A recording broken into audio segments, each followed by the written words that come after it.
Hey there, Karen from EdibleWildFood.com here, and today I'm going to be talking about the common barberry.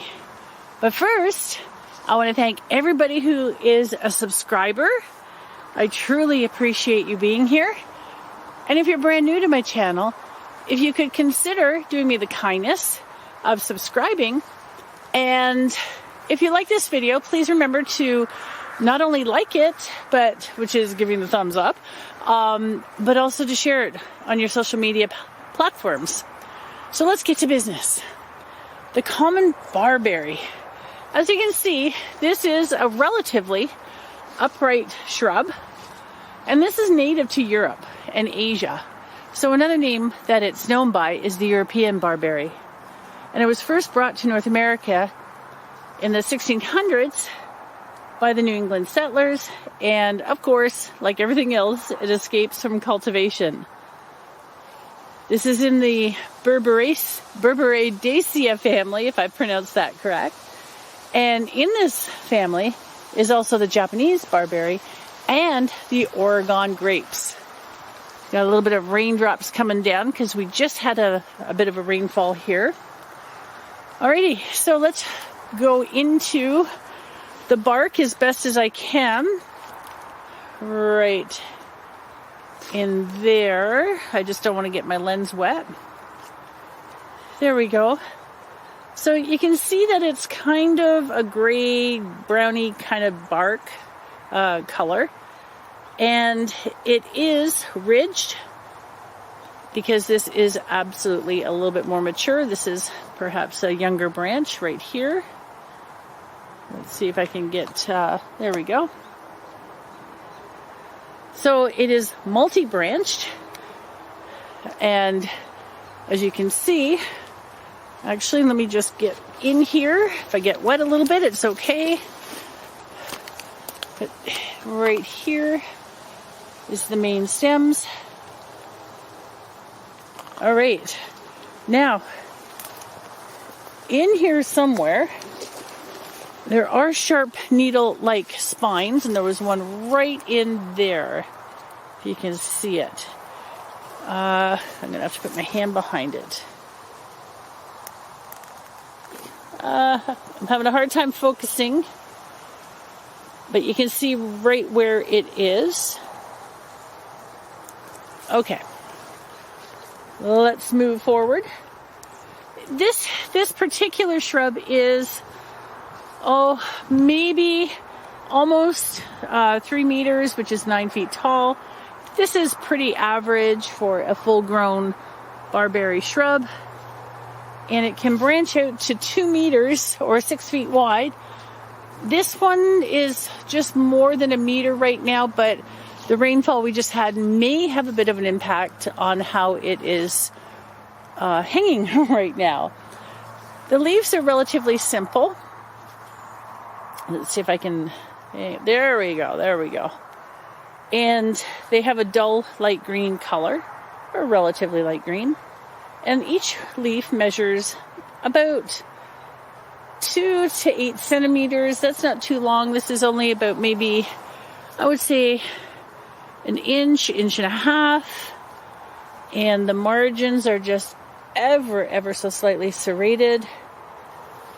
Now this is October, and some of the leaves are changing color.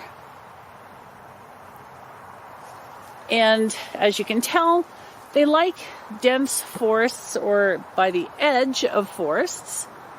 That seems to be their favorite place to pop up. And it is a prolific seed producer. And literally thousands of seeds per bush can be produced. And they have a very high germination rate and persist in the soil quite easily.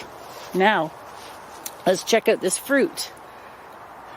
This is really healthy fruit. Not that dark one, but the red ones.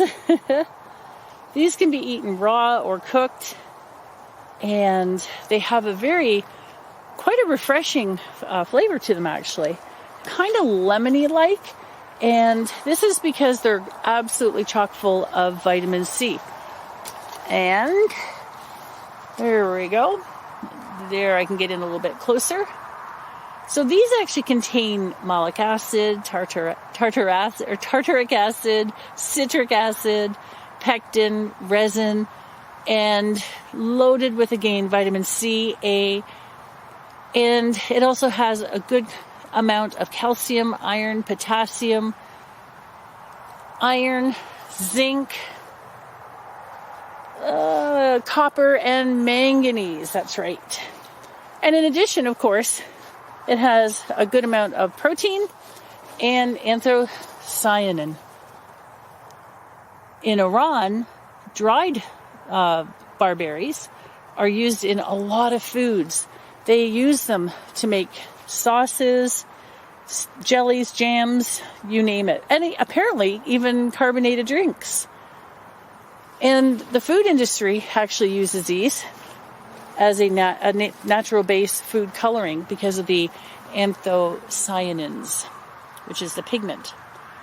In traditional medicine, the fruit, the bark, the root, and the stem have all been used. And the fruit, though, is the most common go-to part of this shrub. It was once used to purify blood.